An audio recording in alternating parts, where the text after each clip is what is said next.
perfectamente. Hey, Kata. A ver, un segundo. Sí.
Hey, Regina, how you doing? Can people hear me?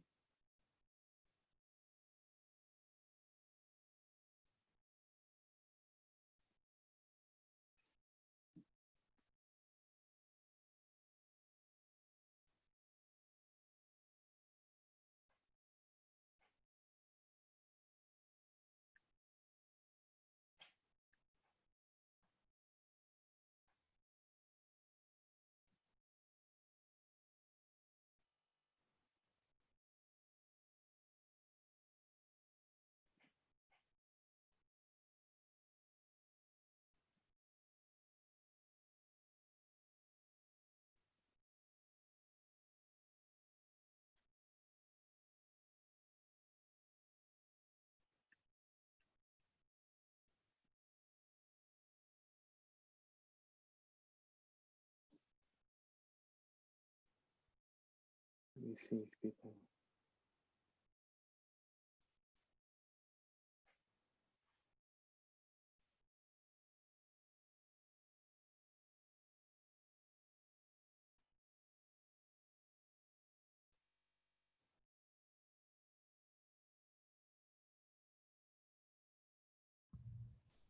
Kata? Is she there? I Can you hear hear me? perfect. Can you Can you guys hear me? Yeah, I can hear Yes, you. we hear you Okay. perfectly. Okay, perfect. All right. It's all good. All good.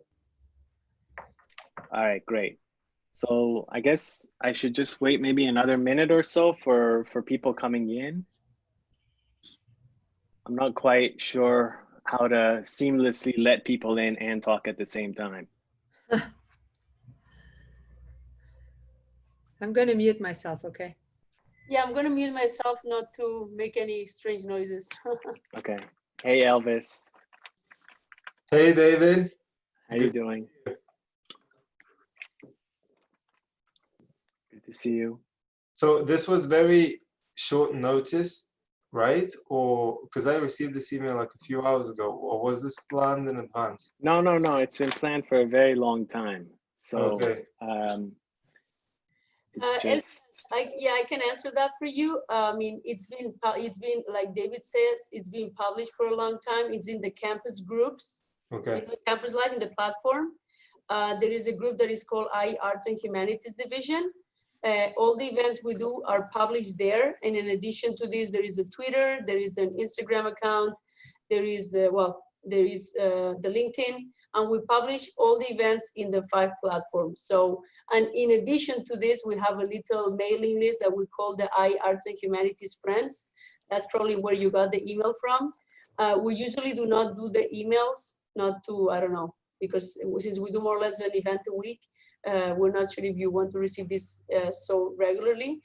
But if you stay posted in these 4 channels I mentioned, you should receive all the information of everything that is coming up. Okay. So if you want to, I can send you an email with all the No, channels. no. So the thing is, I've been following. I went to the lectures when there. I think there were someone else was giving them also by Arts and Humanities. It was Rolf as well, and Yes, that was during spring break, probably. exactly. So those were quite well communicated, but the Because ones they that are put it- coming after, like it's I'm not sure. Like of course I don't follow like it all the time. You know, I don't refresh the Arts and Humanities page, but I try to join the events. And this one, for example, if I had known that David is speaking, you know, I probably You would wouldn't miss it by anything exactly, in the no world. way. And now I dropped everything because you know it was like very last minute. Like we received Yeah, this David email is a at 6 star, p.m. no doubt. Yeah. Yeah, so all right. Well, we'll see. he's blushing now. But yeah, you have it, as I said, you have it in this thing. And usually a Campus Live includes it in the newsletter. In the newsletter of Campus Live, it should be included there in the weekly newsletter, also in internal communication. Okay. So I don't know, the 2 newsletter and these 5 channels I just mentioned, but I'm gonna make sure I send you right now an email so that you make sure you follow those channels. So you don't miss, I mean, unfortunately we don't have David all the time, but maybe we have other things to offer you that also can be interesting. Okay. So all good. So I'm gonna mute my speaker. I'm gonna send you an email, Elvinas, if that's okay. And I'm Yeah, very gonna good, thank you. mute my speaker, David, and I think you can start at this stage. It's already 4 Okay. past, so since Okay. we have already people joining, I don't want, maybe it's best if we don't keep them waiting. Yeah. So I may stop at, you know, if people keep wanting to join as we proceed, I might have to stop a little bit, do that, and then continue. So that might happen in the first 10, like now. Yeah, you have to in the accept people first- that they come in, yeah? Yeah, exactly. Okay. So so bear with me. That might happen for, you know, for the first few minutes. But the first few minutes are also introduction, so it should be okay. So I was gonna put this in the context. I don't know if anybody other than Kata actually heard the first lecture, which was on Ulrich Beck. But I was gonna kind of continue by talking about where we had left off in that first lecture, where I talked about Ulrich Beck's conception of the risk society. And all right, let me see everybody. There, the focus was on, and like I said, it seemed commonsensical to start with Beck and the idea of a risk society, since that seems what in the midst of this pandemic, we are most preoccupied with, where he's talking about how we've become a society focused fundamentally on fears and who gets exposed to which risks, how those risks are defined, how those risks are distributed in society.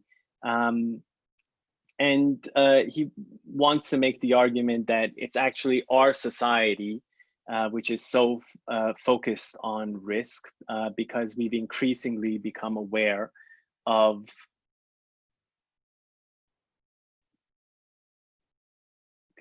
we've increasingly become aware of the risks posed by our own, here's Maria Jose.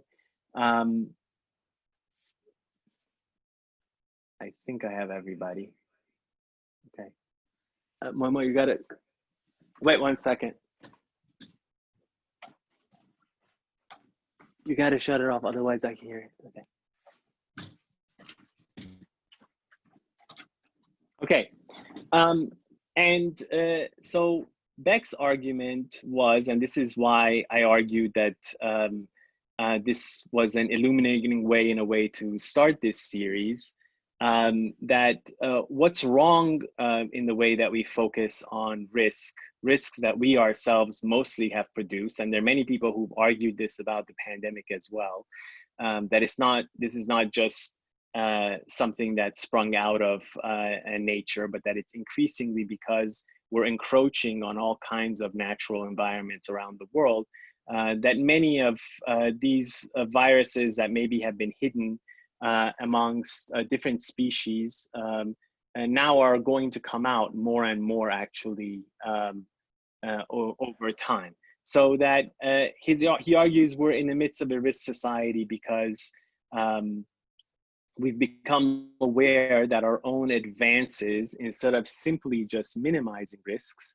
are also actually exacerbating and expanding our risks.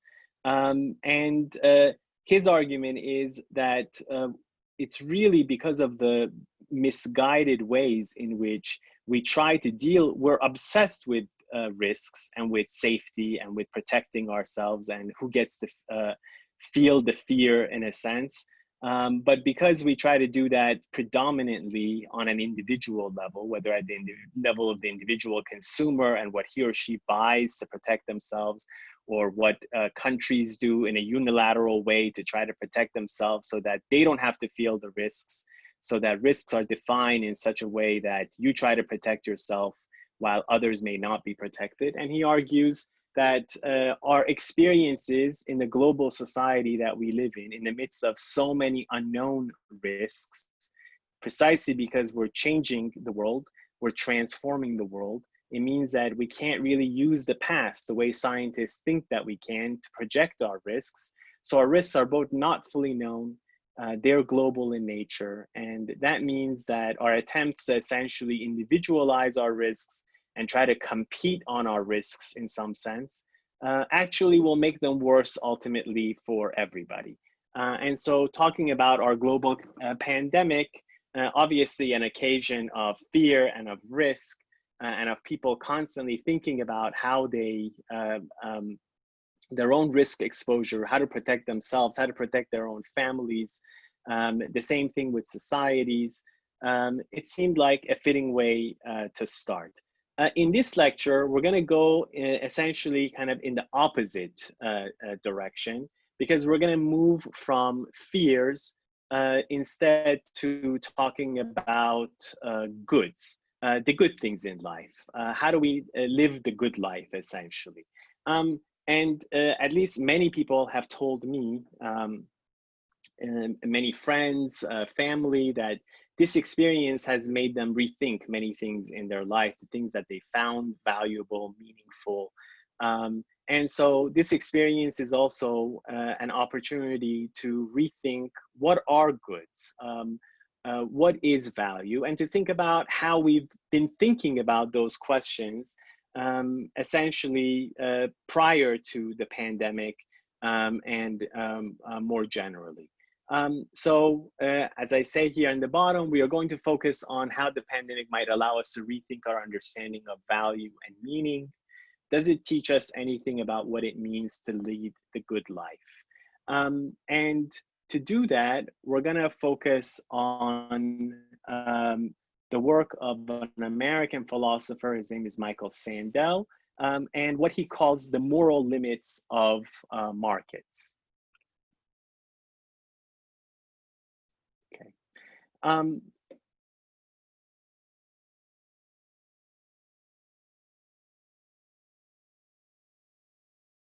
So what Sandel wants to argue, what he argues, is that increasingly over the last decades, we have come to think of markets and market exchange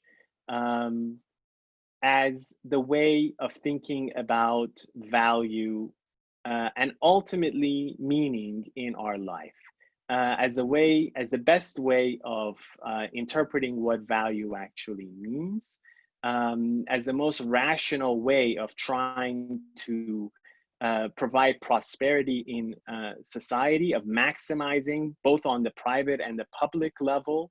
And so as a result, we've moved increasingly towards trying to find market solutions for everything, which means we've increasingly started to buy and sell many kinds of goods that previously had not been thought of as being market goods.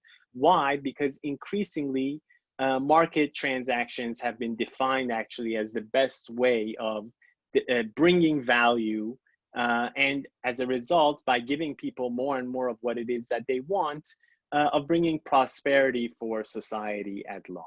So I'm going through the prism of Sandel's work to talk about how it is that markets have come to play this role, something that should make sense, obviously, since we're in a business school, and then his critique of allowing markets to do this. And so the questions we're going to ask are, do markets actually provide an adequate conception of value? Are markets rational actors? Do markets provide a general solution for maximizing private and public prosperity? And are there goods that should not be bought and sold? And what I'm going to try to do is, I'm going to try to provide you not only with Sandel's arguments against commercializing and commodifying all goods, I'll try to provide a kind of historical overview as to why markets came to be seen as the solution to the problem of value in human society. And I'll try to use our experience of the pandemic actually to try to make sense of that. Okay. So we'll start out, and I'll just try to make sense of this on a basic level. I hope I don't need to do too much of this kind of explaining in our context, which is that of business school. But the market as a vision of the good life, why might somebody think that the market should be seen as a vision of the good life? Well, because markets are seen fundamentally as ways of expanding individual choice and preferences, right? Wherever there are markets, people get to make choices about what it is that they themselves want to produce and what it is that they themselves want to buy. So in a society where markets are given, presumably, the freest scope to be able to define goods, what that means is that individuals themselves get to decide, based on their preferences, what it is that they want to buy, what it is that they want to sell. And so in a society in which individuals basically get to express their own choices in this way, the argument would be that then we end up with a society that essentially tries to meet the demand of people themselves. So we get a society in which we are trying to actually give individuals the most of what it is that they themselves want. And not only that, the argument is that markets have this rational capacity, essentially, to aggregate all of our preferences, and through the exchanges that we make, right, those exchanges ultimately end up rewarding precisely the people who are best at giving people what it is that they themselves want. It's the efficient producers in the marketplace that win out, right? And so that means that markets make our exchanges, the exchanges we make actually to meet our demands and preferences, they make those exchanges as productive as possible. So that means if we allow people simply to follow their own preferences, their own choices, exchange with each other on that basis, through the market mechanism, we'll get a society that gives people what it is that they want, and it'll give people the maximum of what it is that they want through its productivity, right? So this is a vision of how the market essentially can go from people's free choices, and we're going to come back to this. It's important to say that it has to obviously be exchanges that people themselves want to make in the marketplace.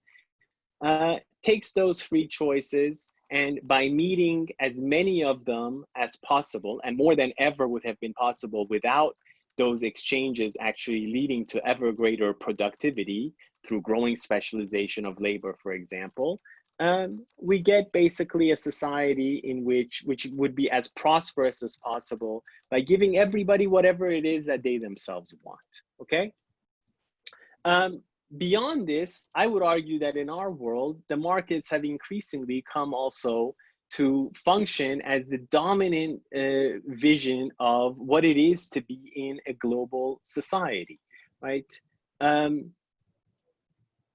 After the fall of the Berlin Wall in 1989 and the fall of communism definitively, basically, by the beginning of the 1990s, there are two dominant visions of, at that time, both have, I think, ended up being wrong, but there were two dominant visions of what our future was going to look like. One was an American political scientist in the State Department in the US who wrote first a famous article called The End of History and then turned it into a book. It's this book, The End of History and the Last Man. And his argument was communism has fallen. The only viable system left in the world is that of liberal capitalism. So essentially, he argued, we're going to move increasingly towards a world where everybody over time will look like some version of Europe or the US, democratic capitalist societies, right? And very almost at the heels of what Fukuyama had done and his work, Harvard political scientist Samuel Huntington published an article in Foreign Affairs and then published it as a book called The Clash of Civilizations, where he argued that actually this new world that now had moved beyond essentially ideological struggle between communism and capitalism or fascism in the past was nonetheless not going to be the kind of homogeneous world of liberal capitalist democracy that Fukuyama was forecasting, that it was instead going to be a clash of civilizations, and that he basically predicted that we would be in a world where there would be massive cultural and religious barriers and tensions essentially between large-scale civilizations as he saw it. Now, if you think about it, no matter which version you take, increasingly the markets have come to be seen as, no matter what country you are in, no matter what your political ideology may be, right? China presumably is a communist society, but they've embraced essentially markets and a market vision of economic success, so that even across presumably cultural barriers, even if Huntington is right that those fundamentally define where we are in the world, the markets are the way in which we are actually all a global society, because we have become more and more interdependent around the world through our exchanges with each other. And so in that sense, you could even make the argument that not only at the level of individuals, but even at the level of societies, markets could be seen as a vision of how societies could interact and exchange with each other, essentially on their own terms, by defining their own vision of what they think is good or bad, rather than some ideological version of who people should or should not be, which is presumably what people saw as being not only unsustainable on a political level, but ultimately on an economic level with what were the command economies of the Soviet bloc, right? So this is just to give a kind of opening vision of why increasingly markets have come to play this role as essentially the solution to any problem that we could think of in the world, right? And that's what Sandel starts his writing about. He calls it, you know, we've moved into an era of market triumphalism. as he calls it, right?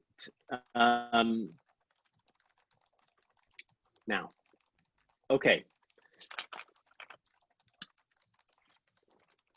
I wanted on that basis to move simply into our world now and our experience of markets in the pandemic. And I'm not going to be complex about this. I'm going to call essentially on the experience that I think all of us have had of what it's been like actually to be a consumer in the past few months, essentially under states of alarm here in Spain and everywhere else in the world, where we've experienced, I don't know if you guys experienced this. I know when the state of alarm was announced, and I went that night to try to buy some things, and it was insane in Carrefour. You know, people buying kilos and kilos of basic goods, kind of terrified of what might come. There was a lot of price gouging. If you were going and trying to look for masks, for example, on Amazon or anything, you would see people quoting prices in the hundreds, even thousands of euros sometimes. So people taking essentially the desperation of many people in this context of fear of not knowing whether they would have enough in the future. And so in this context, it seemed the markets really brought out or they fed or they essentially expressed what were the irrationality of people. I think the best example of this is still toilet papers and paper towels. In the US, I do the shopping for my parents online. I still can't buy them toilet paper.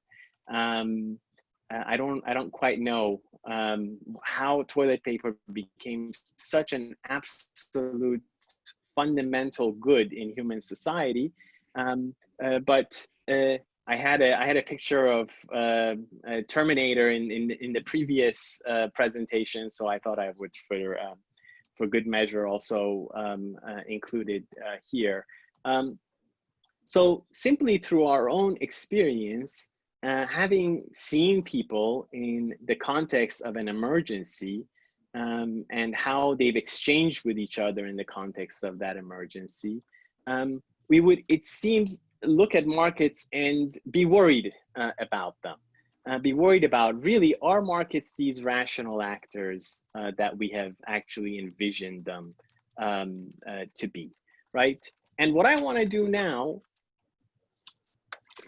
is I want to give you, based on this experience that I think, especially for younger people, they may never have seen panic buying like this in any other context, right? But this is an experience that you've had. You've seen people under duress and feelings of desperation, and what essentially happens as a result of this. I want to give a larger overview of why, for such a long time in human history, what markets actually existed, and they were quite restricted and limited in any case until essentially 200 years ago across the world. But what markets existed were usually incredibly limited in scope, and they were restricted and regulated in certain fundamental ways. And I think our experience of the panic buying that we've seen in the pandemic can help us understand why markets were not seen at all as the solution to the fundamental problems of survival, essentially, right? When you see people panic buying, they're, in some sense, they're worried, you know, not about, okay, you know, can I have steak or fish? They're really worried about survival. And why weren't markets seen as any kind of solution until really around the end of the 18th century, with the rise of what historians refer to as a commercial revolution, capitalism, industrialization, right? So I want to provide just a little bit of a background to talk about what happened over time that markets actually came to be seen, to play this role that we have come to attribute to them, which we see as somehow, to some extent, disturbed by the kind of experiences we've had of panic buying, of desperation, etc. Right? So, like I said, our experience in some ways brings out the question of, are markets rational actors when we see people acting in such irrational ways, and of sellers also presumably manipulating and price gouging and banking on people's desperation in one way or another. And we get almost, you know, when you see people do that, on the one hand, you think, oh, why is this person acting that way? But it makes you scared that maybe there is something really to worry about. And then there is real moral frustration often with seeing prices skyrocket for certain basic goods, for example, especially when people were so scared and they didn't have access to masks, etc., etc. A problem that we'll essentially come back to. So, the fundamental panic that I'm going to talk about at first, even though I know I've put health and the limit of markets, but it's really crucial to see how markets came to be seen as the general solution to value in the world. You really have to start with food, right? Panic about food over the course of human history. We live in a world in which food is generally considered a commodity, especially in the advanced industrialized world, right? It's something that's usually we bank on being in markets, we go and buy and sell, and no one thinks too much about it, essentially. But you have to realize that for most of human history, where as human beings moved into agricultural civilizations in the Neolithic age, and there was settlements, right? There were settlements. For most of human history, until probably the last 150 years ago, food was everywhere quite locally produced, like most other basic goods in society. These were societies that were certainly not defined in any sense by economic growth, right? They were very often subsistence economies in which a very, very large part of the population were peasants who actually produced food. That's all they did, right? And there were, like I said, very few market connections between different areas in the world when it came to the production of these and distribution of these basic goods and items. So what was the result? The result was that very often in history, something that, you know, we don't, we see maybe sometimes images, especially in the 1980s and 90s, they were all over the TV, for example, in the US, where I was, where you'd see people, children starving in Africa, for example. But the idea of famine and starvation is something that has moved out of the experience of basically almost everybody in advanced industrialized societies, whereas it was the dominant experience of most people across the world in agricultural civilizations. There would be a bad harvest, right? And literally there would not be enough. Already, most of the people in the society were focused on producing food, and what surplus they produce could actually feed just another, 10 to 15% of the general population. But most of the society everywhere in human history in the agricultural era, before the industrial era, peasants made up 80% or more of the population in society. They were focused on producing food, but if there was a bad harvest, if climatic conditions meant that suddenly you didn't have a good harvest that year, literally people would starve. There would be famine, right? So this panic that we've experienced on a very, very small, minor scale in the pandemic was something which was an ingrained aspect of human experience over much of civilized life, basically, in the agricultural era. And what did this lead to? Well, this meant that for almost all of recorded human history, food was never thought of simply as a commodity. right? Food was never simply a good that was bought and sold.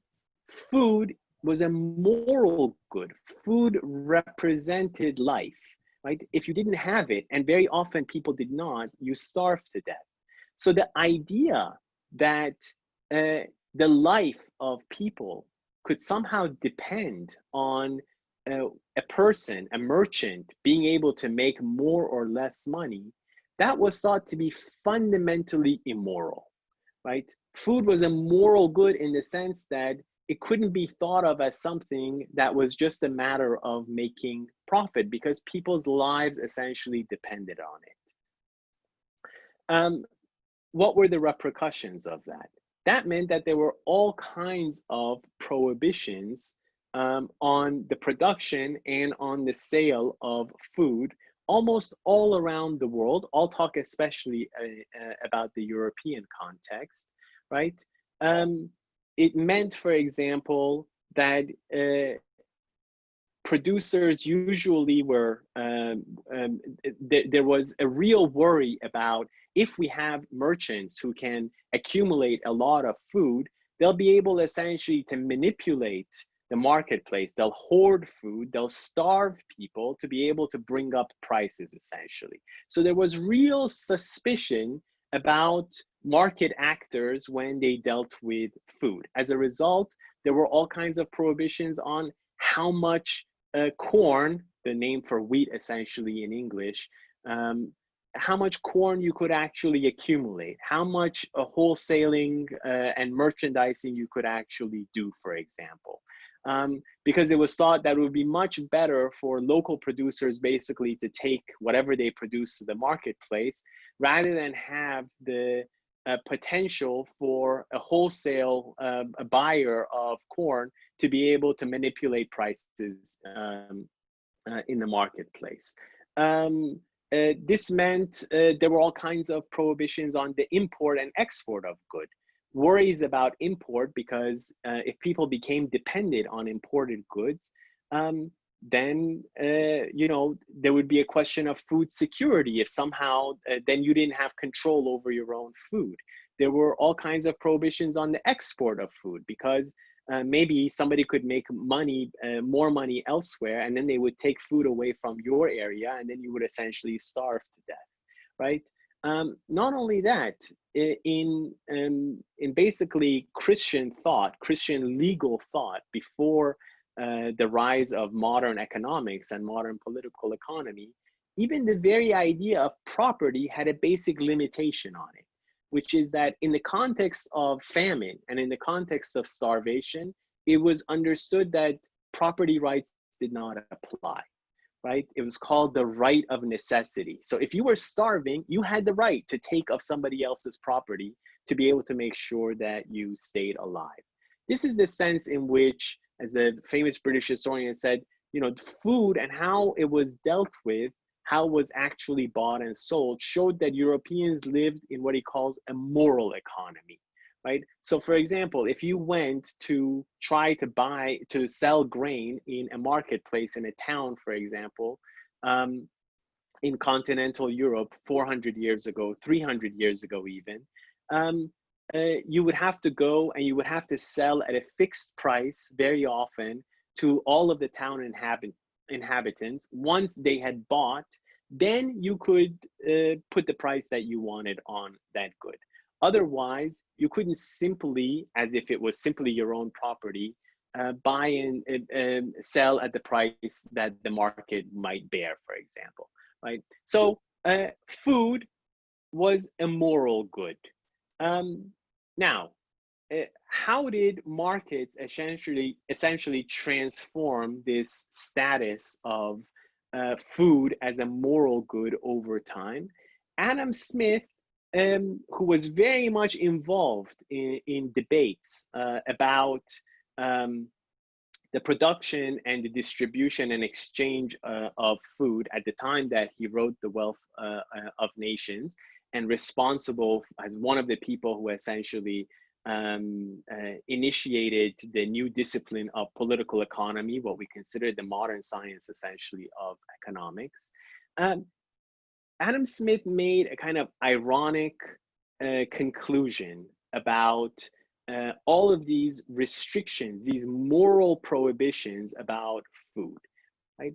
He made the argument that all of this moral restriction on the marketplace is actually the reason why the market cannot do what it would otherwise do as a rational actor, and make sure that famines essentially became a thing of history rather than something that defined human experience forever, right? So he argued, if you want to get rid of all of the moral problems posed by food, right? If you want to make sure that people don't have to worry about their survival, what you actually had to do was to take away the moral dimension of food. You had to think about food primarily in economic terms, which meant you had to let producers, sellers, and buyers essentially exchange of their own free will in the marketplace and allow that marketplace to be as free as possible, both within the territory of a state, but across essentially all borders, right? So what was his argument? His argument was people just have this wrong-headed vision of market actors and what they're up to. He said, you know, market actors are not trying to hoard food, to sell food, to sell it at, presumably to get people desperate so then they can sell it at the highest possible price. If there is at all competition in the marketplace, the only way and the best way in which producers will make profit is to meet the demand at the moment that it exists. So it means that in a year of a bad harvest, for example, what market producers do is actually in a way slowly ration the food by keeping prices high. Whereas in a year where there's plenty, they make sure that as much of the food is consumed as possible, right? Because all of these anonymous exchanges in the marketplace means that profit is best made when supply actually meets demand. And he argued, why is it that there's never actually been any growth, any economic growth when it comes to food? Well, it's partly because people are not allowed actually to specialize. We don't allow people to accumulate, to one group of people to become merchants of food and to you know, basically gather up and be responsible for the merchandising of it. Another group of people to focus essentially on the production of it. But if we allow for that, we'll actually get more specialization of labor, we'll get more efficient production, we'll essentially get more food. If we allow for importation of food, he argued, all prices would essentially go down and this would boost production more generally. If we allowed for the export of food, people would produce more than was actually necessary at home, which meant that if the situation got bad, then we could redirect basically all of that surplus to feed consumption at home. So his argument was, the reason why we have famine is because we actually have not allowed people to simply follow their own preferences and their own choices and to exchange with each other on that basis. If we actually allow for that, then we'll actually get a space in which instead of we'll get more and more market connections and market interdependency, both within and between societies. And that would mean if there is a famine someplace, not a famine, a bad harvest someplace, obviously the demand there and what people would be willing to pay would go up, and there would be enough elsewhere so that it would be redirected to that place, whether within a society or across societies. And so we would solve essentially the problem of starvation and of food by treating food actually as an economic good rather than treating it as a moral good, right? Take away the moral dimension, make something into an economic good, allow people actually the free choice to make what they consider profitable exchanges for themselves. And on that basis, what had been the moral problem, right? There's not enough of this thing on which life is dependent, goes away, because the productivity of the marketplace essentially means that we no longer have to worry about that moral dimension anymore, right? Adam Smith acknowledged people starve in the short run, markets are rational in the long run. However, his argument was the best way of making sure that people will not starve is to make property rights as secure as possible, to make market exchanges as free as possible. And this would ultimately, over time, mean, again, that the moral issues with food would go away, right? So, Adam Smith's general solution, this is a complete paradigm shift in thinking about how do we actually end up with a virtuous, prosperous society. Adam Smith's argument was, let's not, as for example, Christian society would ask of people, let's not tell people be charitable, be generous, do good for your neighbor, etc., etc. Tell people to follow their own rational, enlightened self-interest. And if you allow people to do that, right, tell people to follow their own desires, to work on that basis, try to meet their own demands, and allow people to exchange with each other on that basis. Then, through the processes of exchange and the productivity that the market allows for, we'll end up actually with a society that gives people the most that they possibly can have of what it is that they themselves want. Adam Smith actually was not the first person to come up with this vision of the marketplace, of saying, don't start out by telling people to be charitable and generous. Tell them to follow what they themselves want, right? The person who did that was an author and a poet by the name of Bernard de Mandeville, who wrote this famous poem called The Fable of the Bees. And he wrote a couple of generations before Adam Smith. And he puts it in much starker terms because, a few generations before Adam Smith, if you told people just follow your own desires, people really had no other language for talking about that except by thinking about it in terms of vice, right? So he wrote a poem about a group of bees who you could say are engaging in all of the the 7 deadly sins of Christianity. They're full of lust and pride and gluttony and right, and envy. But to feed their desires, they work, they try to meet other desires, and so the society itself is actually successful. So the moral of his poem is private vices, public benefits, public virtue, right? Adam Smith took this idea of private vices and he shifted the language from vice to enlightened self-interest, rational self-interest. But if you just concentrate and think about all the advertisements that you see on television, they're all about they're all selling you the deadly sins, right? The deadly sins in the Christian context are what all of our advertisements essentially are about. And that's what capitalism fundamentally is about. Take away the moral dimension of goods. Let people freely do what it is that they themselves want and what they want for themselves.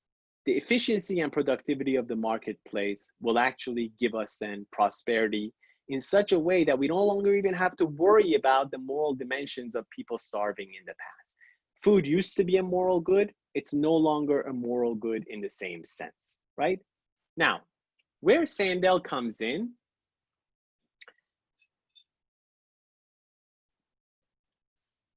he's addressing essentially this way of thinking about value and about what are the goods essentially in human life, right? He's addressing the fact that increasingly over time, people have come to try to expand the marketplace to include more and more goods, right? That maybe in the past it was food and cars, right? But increasingly, Sandel argues, we've moved to try to expand the scope of the market and the things that are bought and sold in it, because the market has come to be seen as this vision essentially of value and how you maximize value in human society by expanding choice as much as humanly possible. And to do this, he starts out his book, and I'm going to read some of these to you, right? He starts out by talking about all of the things that over the last decades, increasingly, we've now come to buy and sell, which maybe in the past would have been thought of as being unthinkable as goods that could be bought and sold. So I'll read them with you just to get a sense of what he means by how we've been expanding essentially the market and the marketplace to buy and sell more and goods in it. So a prison cell upgrade. In Santa Ana, California, and some other cities, nonviolent offenders can pay for better accommodations. So for $82 per night, you can get a clean, quiet jail cell away from the cells for non-paying prisoners, right? Prisoners basically paying to get better treatment within prisons. Access to the carpool lane while driving solo. It used to be that the carpool lane was obviously there as an environmental measure to get people to drive less, but now you can pay to basically drive in the carpool lane in many places in the US. Minneapolis and other cities are trying to ease traffic congestion by letting solo drivers pay to drive in carpool lanes at rates that vary according to traffic, right? Let people put a premium on their time, something we'll come back to. The services of an Indian surrogate mother to carry a pregnancy, 6,250. Western couples seeking surrogates increasingly outsource the job to India, where the practice is legal and the price is less than 1/3 the going rate in the United States. The right to immigrate to the United States, $500,000. Foreign investment that creates at least 10 jobs in an area of high unemployment are eligible for a green card that entitles them to permanent residency.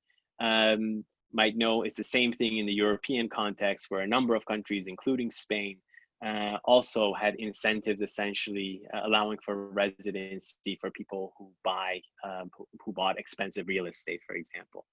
The right to shoot an endangered black rhino, 150,000. South Africa has begun letting ranchers sell hunters the right to kill a limited number of rhinos to give the ranchers an incentive to raise and protect the endangered species. Think about this, right? What is worse than killing an endangered species? You would think that's one of the worst things that you could actually do. It's a vice, right? But we take what is the vice, we price it very high, 150,000 to kill a black rhino, which you could see in some sense as a kind of disincentive. We value the black rhino so much that if you want to kill it, you have to pay this price. Then we use that money to make sure that we can actually save the black rhino from extinction. Here is how you use the market to turn essentially what is the problem into the solution, right? Admission of your child to a prestigious university. Although the price is not posted, officials from top universities told the Wall Street Journal that they accept some less than stellar students whose parents are wealthy and likely to make substantial financial contributions. The right to emit a metric ton of carbon into the atmosphere. The European runs a carbon emissions market that enables companies to buy and sell the right to pollute. Here's, and again, a market solution to environmental regulation. The cell phone number of your doctor, 1,500 and up per year. A growing number of concierge doctors offer cell phone access and same-day appointments for patients willing to pay annual fees ranging from $1,500 to $25,000. And then Sandel talks about how increasingly people can make money in ways that were not actually ever possible in the past. So this is an example we'll come back to. Stand in line overnight on Capitol Hill to hold a place for a lobbyist who wants to attend a congressional hearing. You would get paid $15 to $20 per hour. The lobbyist pays line standing companies who hire homeless people and others to queue up so they can get into the congressional hearings in the US. If you're a second grader in an underachieving Dallas school, you're now paid as an incentive so to get kids basically to read.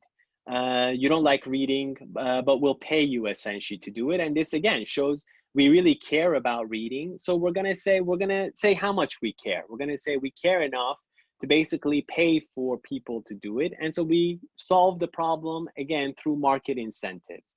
We create a market, and in that way, we solve a problem that we would not be able to solve in other ways. If you're obese, the same thing for health. Lose 14 pounds in 4 months, $378. Companies and health insurers offer financial incentives for weight loss and other kinds of healthy behavior. Okay, so what I want to talk about in the time that I have left is what Sandel says about what we have been doing, essentially, trying to create market solutions to try to actually maximize value in society, right? Should we take goods like political access, education, or healthcare and allocate them on a commercial basis, right? So some of those examples you saw he has included at the beginning of his book, the case of political access, where in so many areas of our life where things used to happen through queues, so for example, going into airplanes, now the queues have been replaced essentially by markets. So in the case of the congressional hearing, this is obviously a scarce good in the sense that there's not enough room for as many people who would want to go and witness and take part in the congressional hearing. So it was done on a democratic basis, on a first come, first served basis. You had to stand in line. But line standing companies have changed this and have turned the line essentially into a market in that they pay homeless people to stand in line. Lobbyists pay for that service, and homeless people are obviously the professionals of standing in line since they have nothing else to do, and at the last minute the lobbyists change places and they go into the congressional hearing. Education, might think of education as it should be allocated on the basis of merit, at least at the higher levels like higher education.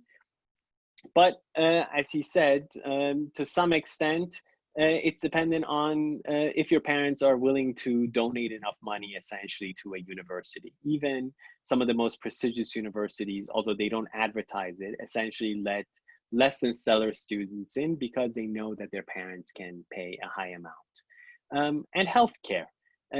Again, should healthcare be conceived of as fundamentally a commercial good? Or is it something that should not?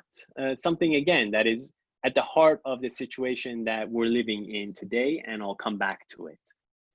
Now, usually when people bring up in our society, what might be the problem with just allowing people basically to put a price on all goods in society, and to then make their own decisions in the marketplace on how much they're willing to pay for what, and what they're going to buy and not. Usually when people say, well, this might be something quite problematic, right? They do it on the basis of talking about equality and fairness, right? They do it actually by going back to the question of, well, the markets are about actually expanding free choices, right?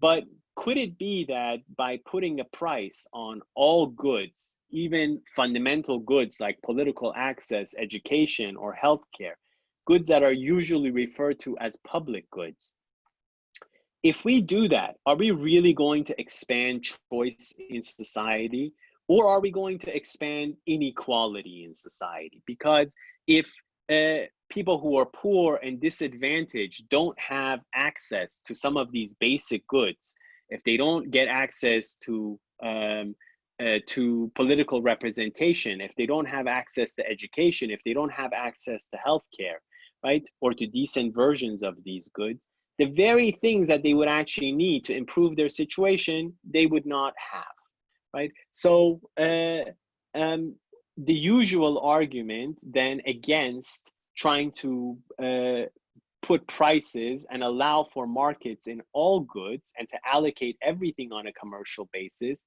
is usually that it causes greater inequality, it causes unfair situations in society, so that ultimately many people will make choices in that society out of desperation, right? It's not that they are making advantageous choices for themselves in the marketplace. They don't have a better choice, essentially. So if you think about, should we allow, for example, a market in organs? One argument would be anybody who would be, trying to sell their organ is clearly making a choice that is self-destructive, and which that person would likely never make unless they were in some kind of a desperate situation.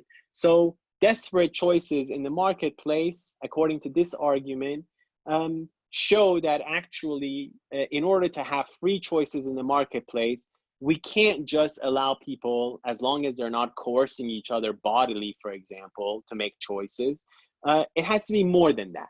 Libertarians, for example, argue everybody should be able to make whatever exchanges they want in the marketplace, as long as they're not, as long as nobody's putting a gun to your head to say you have to do this, right?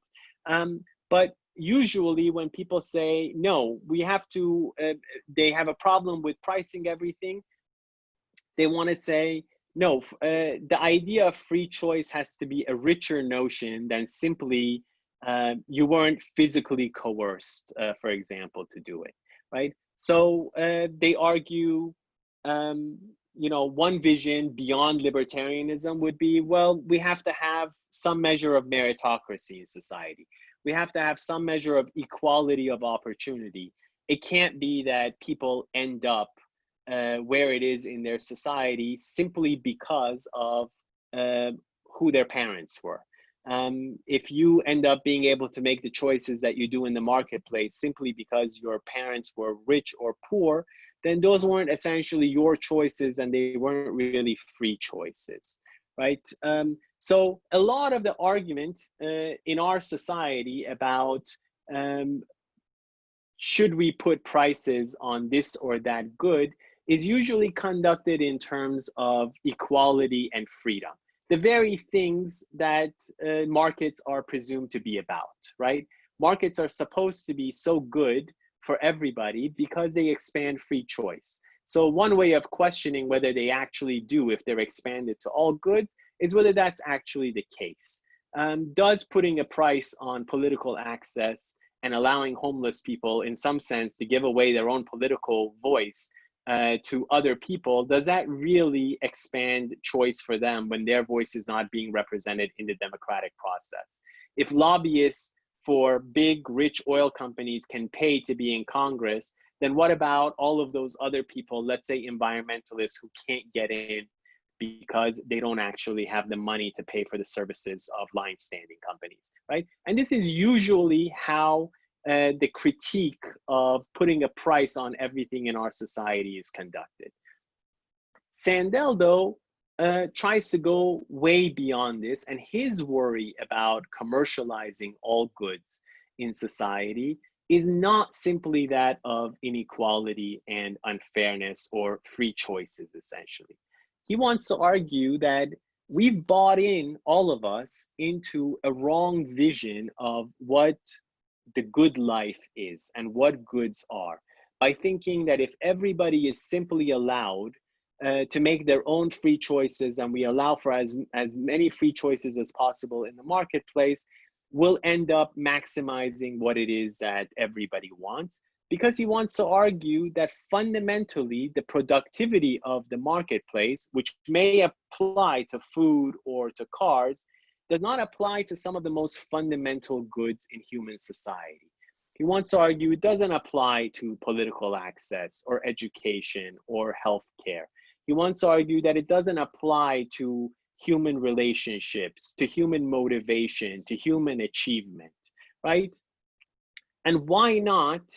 It's because he argues that when the market expanded to certain fundamental goods, like political access or education or healthcare, that good itself is fundamentally corrupted. Its underlying meaning and nature is changed. It's no longer what it was before. And so by putting a price on certain goods, we don't actually end up getting more of them. We end up with getting much less of them or destroying them essentially altogether. So I'll give you the example of political access that we were talking about with people going into, paying to go into congressional hearings, right? One worry again about that is, well, this will lead essentially to unfairness in the society. But Sandel's argument is way beyond the problem of unfairness, is that if we allow essentially the rich to pay for political access, then we no longer have a democracy, right? If we allow the rich to pay for the policies that they themselves want, then we essentially have an oligarchy.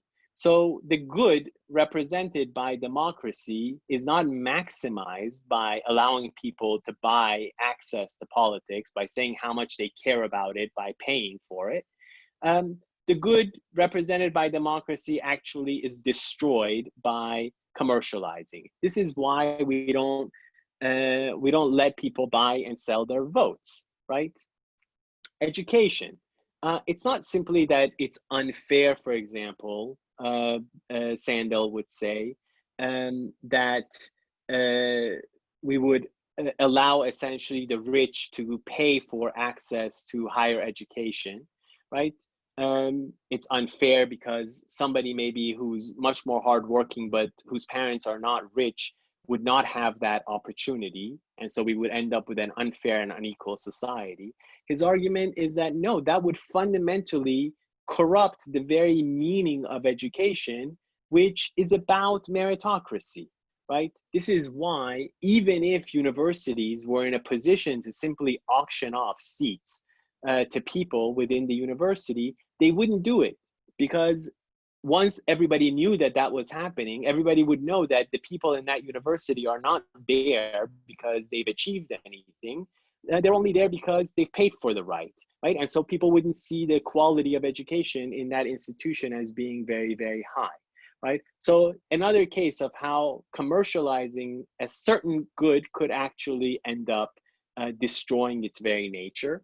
And I think Sandel would say the same thing about healthcare. It's not just that it's unfair, for example, that a poor person who doesn't have access to money would not be able to take care of themselves, let's say in the context of our pandemic, through no fault of their own, but because we're dealing essentially with a worldwide contagion.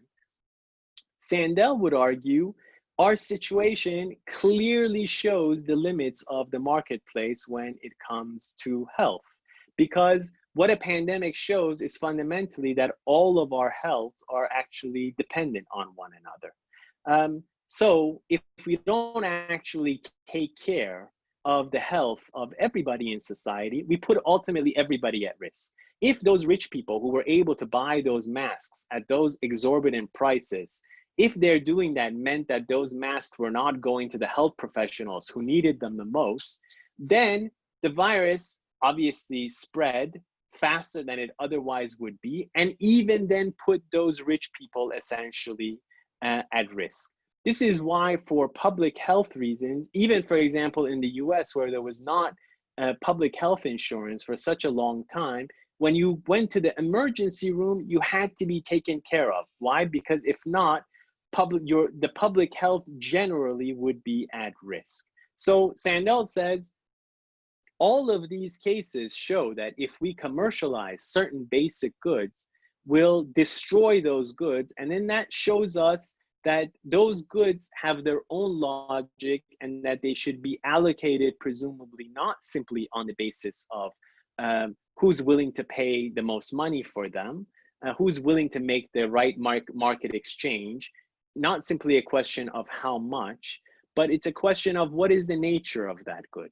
So education, if it's about meritocracy, it should be allocated on the basis of meritocracy. Healthcare, if it's about life, should be allocated on the basis of who is most in need essentially of that healthcare, because then that ultimately will serve everybody's health. Okay? So I hope you have a sense of Sandel's general argumentation.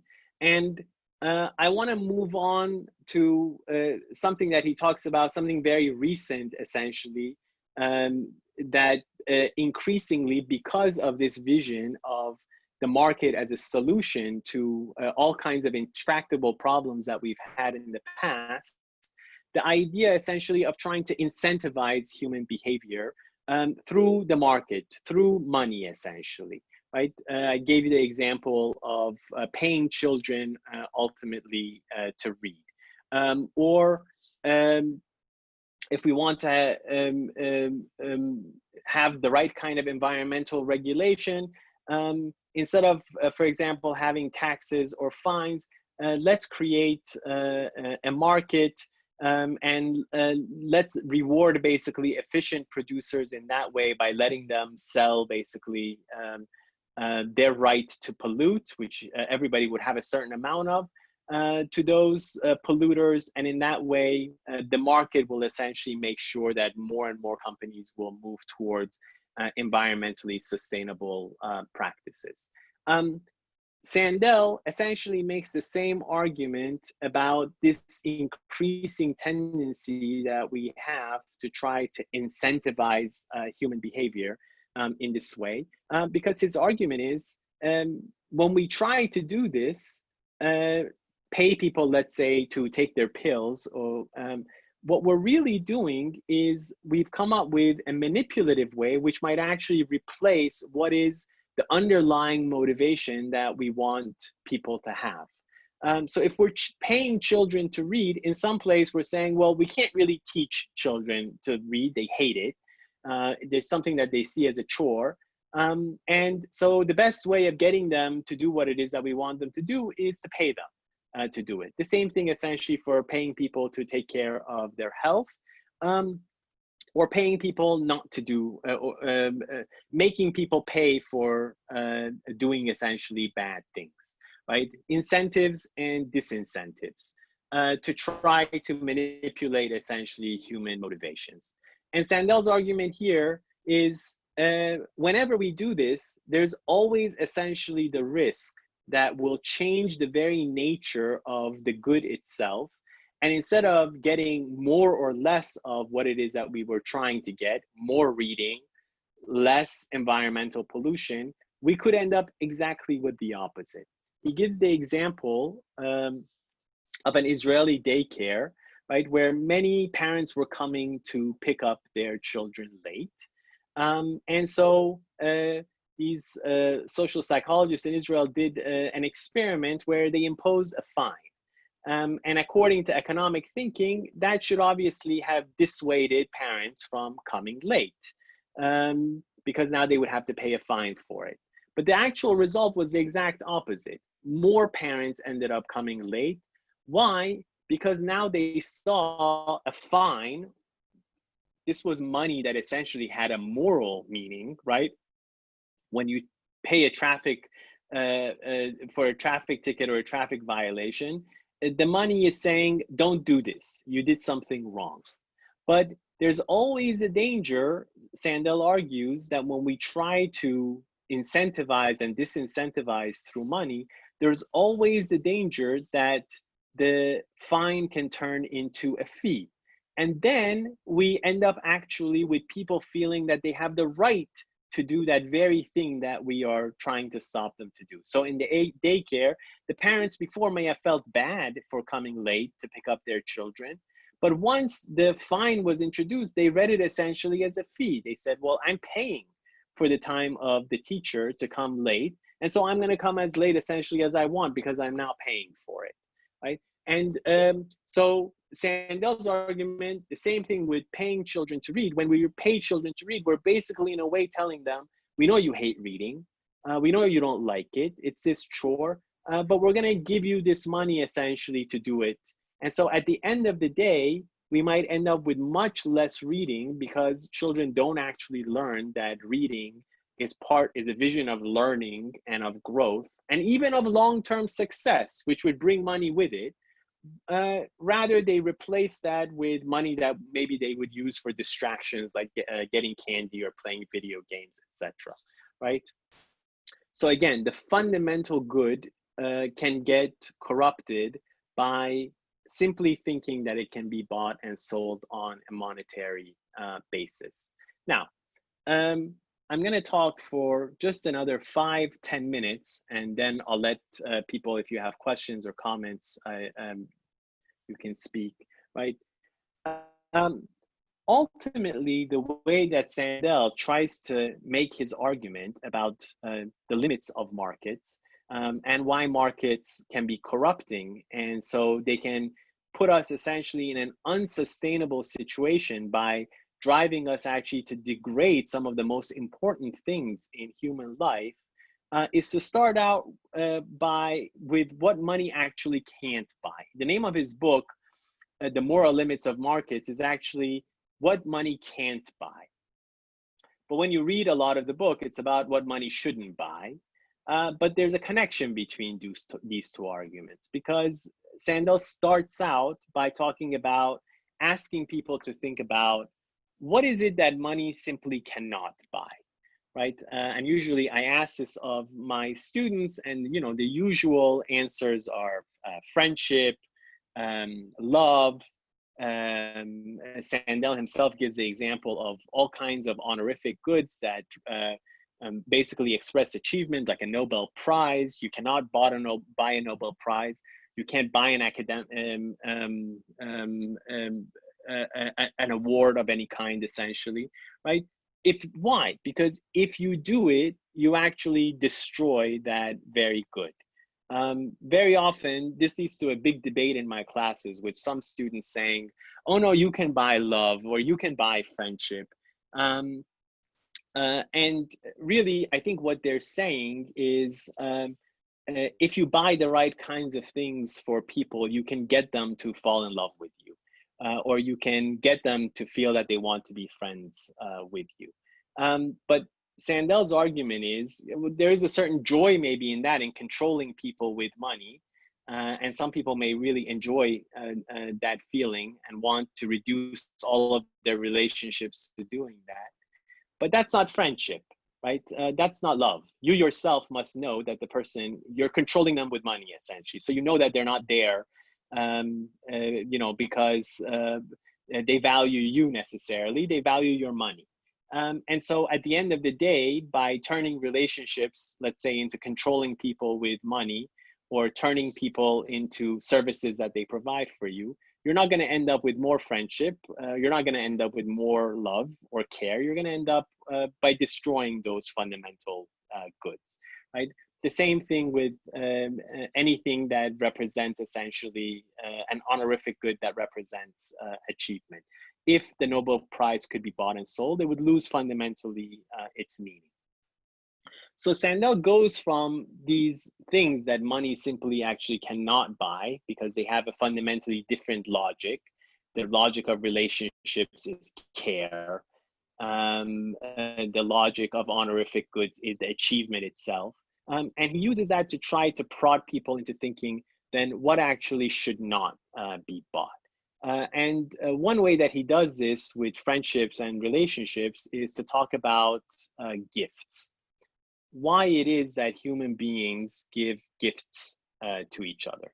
Because from an economic perspective, gifts don't really make any sense, right? Economists can't really explain why it is that people give gifts to each other. Because if you think about it in economic terms, and the point of all of the exchanges that we make in our life is to maximize essentially our own utility, because everything is a transaction essentially in that sense, where we're doing kind of a cost benefit analysis for ourselves, then really we should never give gifts to other people. We should give them cash, because everybody knows their own preferences much better than other people.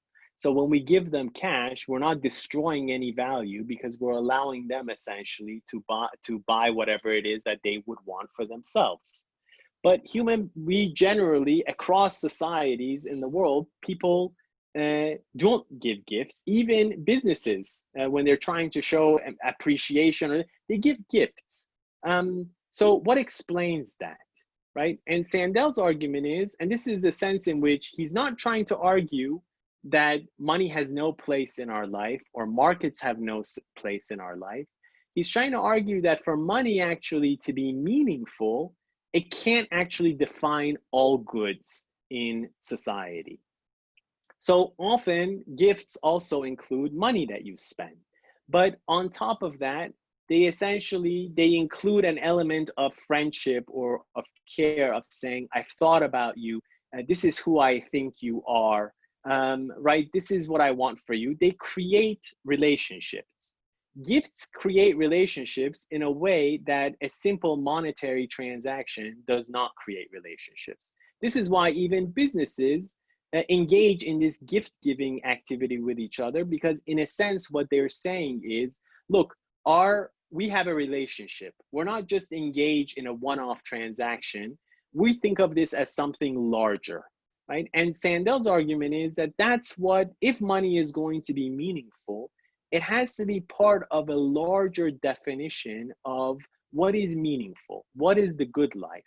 Because if we reduce things, if we reduce all of our relationships to services and transactions, if we reduce all achievement to monetary incentives, then at the end of the day, even the people who can pay for those, right? Even the wealthy who could then basically pay for whatever it is that they want, they would not end up with more of that good. Rather, their relationships would become more and more meaningless. People would not see the money that they've made actually as an achievement, right?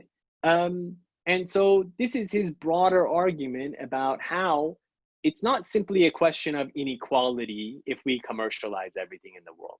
That, you could say, impacts fundamentally the poor or the disadvantaged in our societies. His argument is the problem of corruption impacts even more the people at the top who have the money to pay for things, but who will actually destroy some of the most fundamental goods in our society, right? And this is where he comes to ultimately to say, if we want the markets to actually be productive, if we want them to be meaningful, they have to serve a larger vision of goods and of the good life. And that we have to actually define together. And that's what fundamentally democracy in his eyes is about.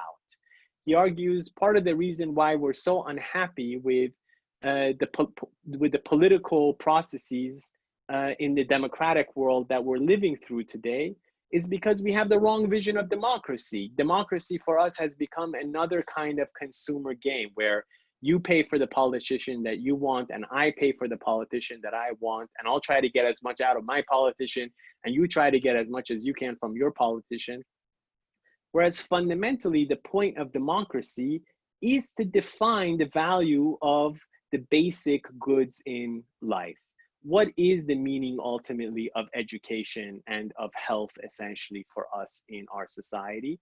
And that's something that we have to do by defining common values essentially together, rather than thinking that by letting everybody basically put a price on the things that they want, that will end up with more of whatever it is that we individually want.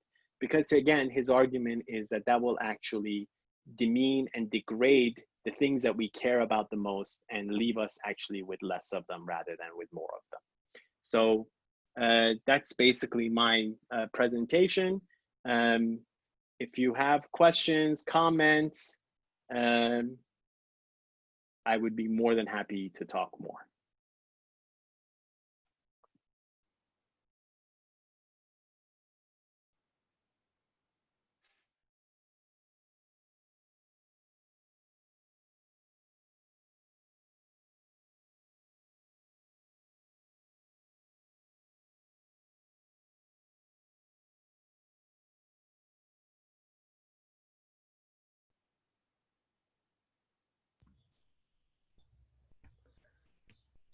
Regina.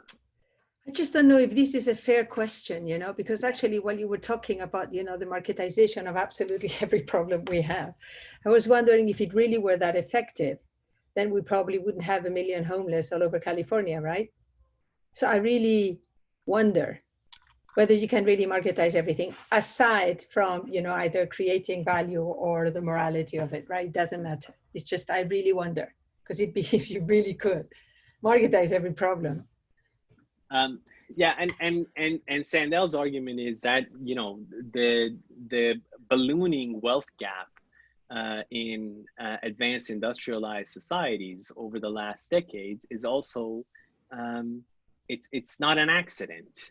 It's a result of the fact that increasingly we have actually put a price on more and more goods, and that we've driven also people to be to making all kinds of desperate choices that they might otherwise not actually prefer to make if they had all kinds of public goods, for example, available to them. Yeah. But so that is part actually of his argument. But he's trying to make it at a broader, because his argument is, some people, for example, say, well, this has been happening because people are so greedy. And so everybody just wants to get more and more for themselves. And this is why we've moved towards this world in which we're putting prices essentially on everything. And Sandel's argument is that that's not really right. Fundamentally, it's that people, most people now have the wrong vision of what the good life essentially is.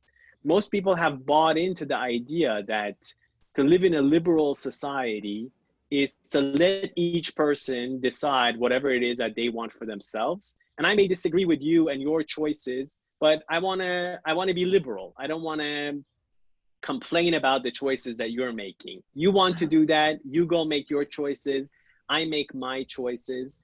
And so his argument is, it's fundamentally because people have the wrong vision of the good life that they've expanded the marketplace to more and more goods, so that this seems like something that's okay, that's not problematic, essentially.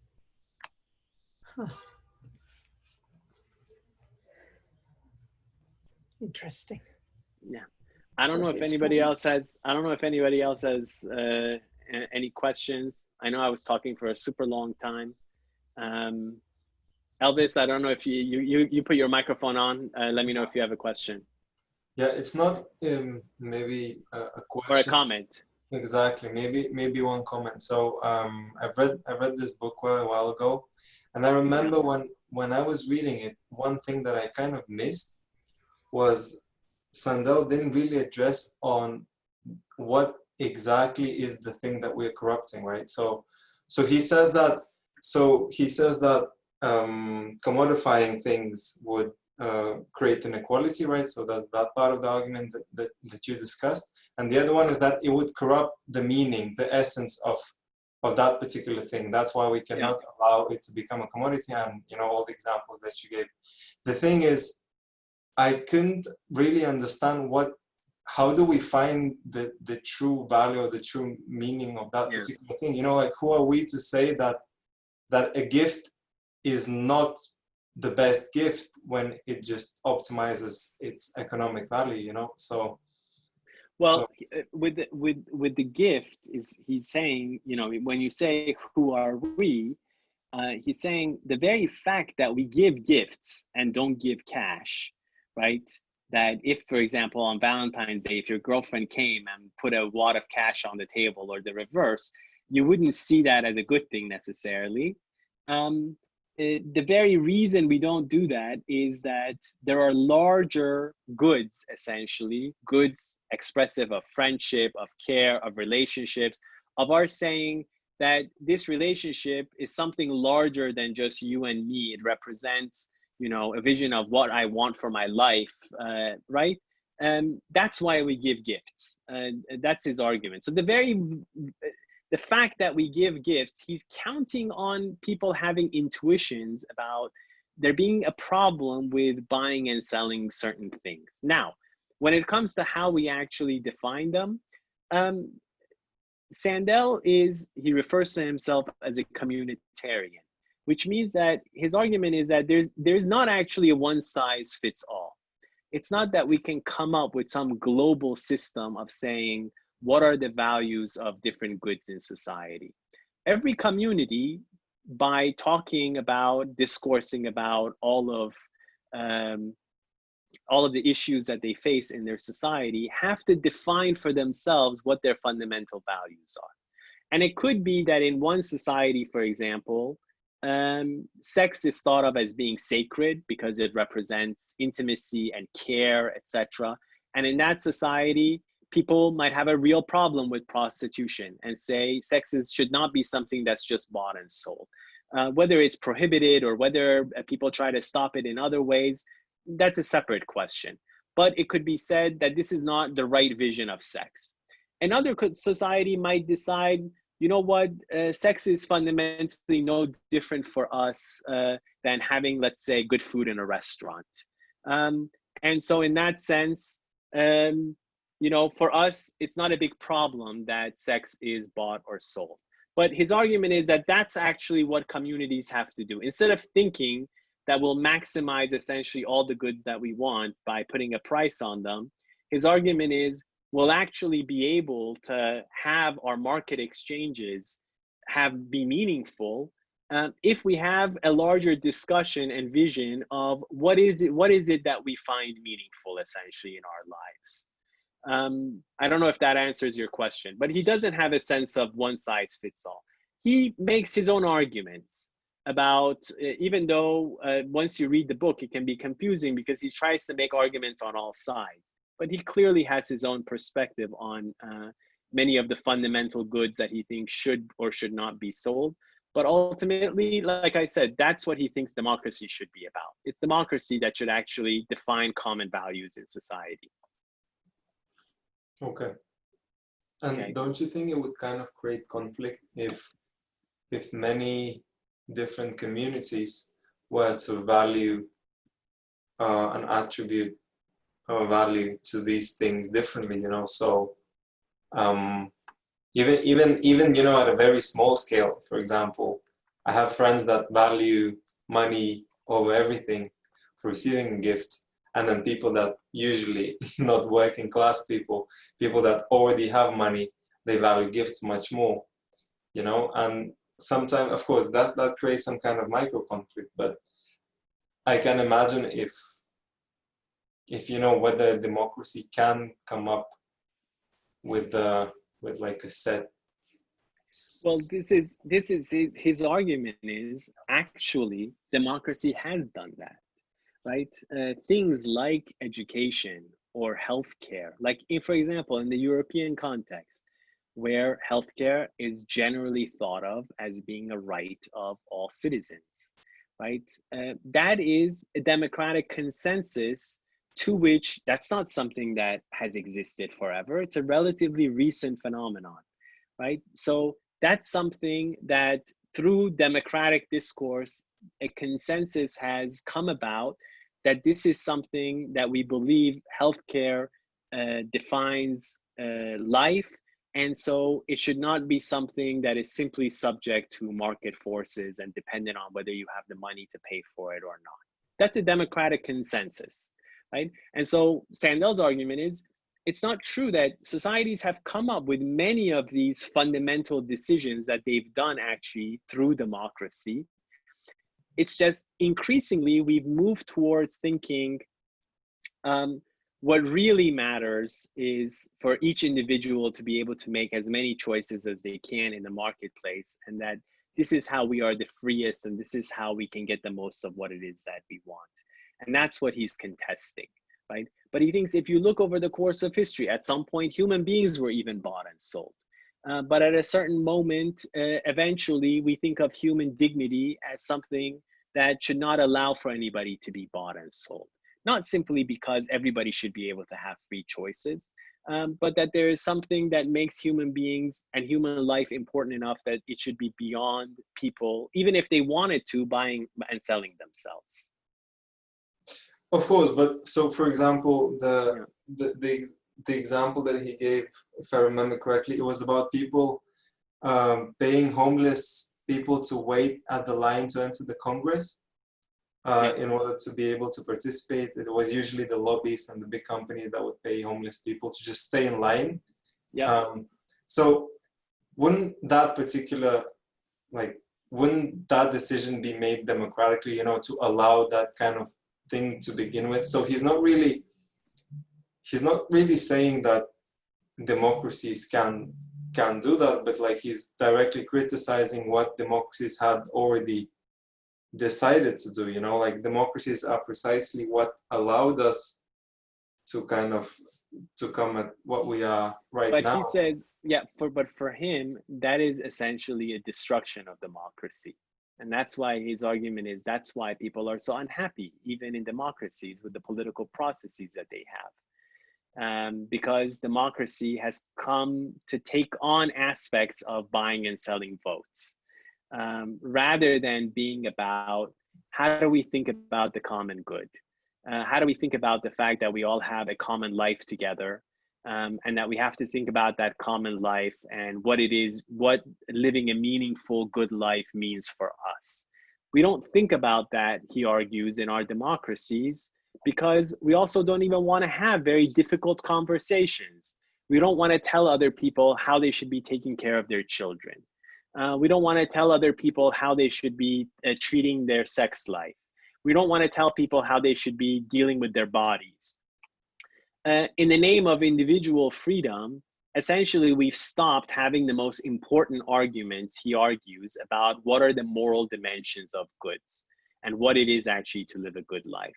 So what you're calling, well, we made these decisions in a democratic way, and his argument is we've actually been in the process of destroying our democracies, just as by thinking that we've been getting more and more value by putting a price on many goods has actually led us to get less and less rather than more and more of them.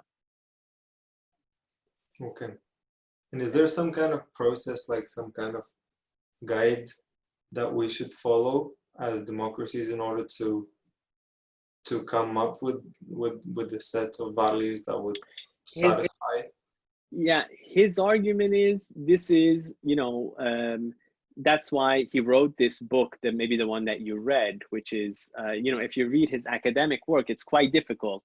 But if you read this book, the Moral Limits of Markets, What Money Can't Buy, it's written in such a way to actually engage with the largest number of people possible in society. His argument is because people feel that we're actually living in more and more corrupt societies, because they feel like a lot of basic things are being degraded. And that's why he gives all of these examples.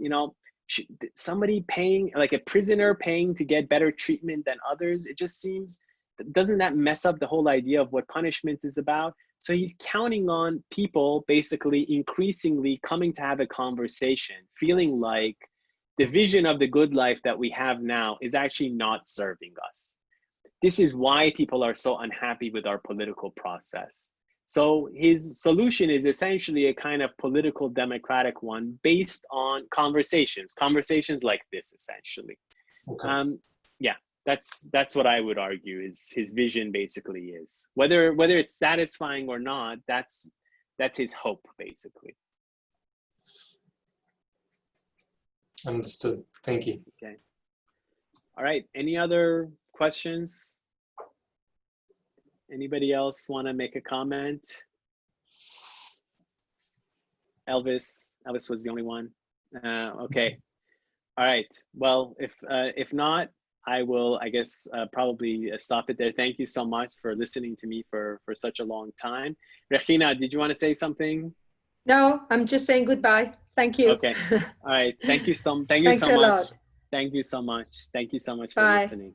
Bye. Take Bye. care, everybody. Thank you, David. Bye, guys. Bye. Bye.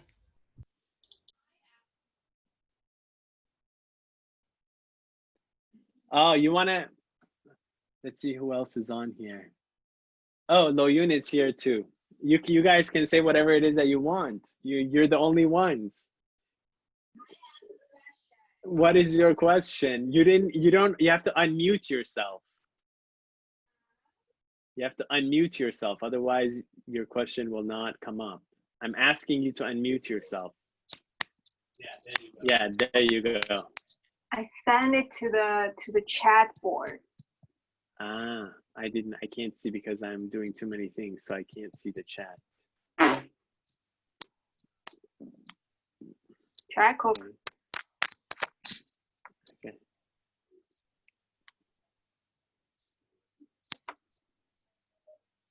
Okay. Very nice of people. Okay, where's yours? I see. So in your opinion, to what extent can we spend money on convenience? Can there even be a clear line? Yeah, his argument is that is Loyun actually there?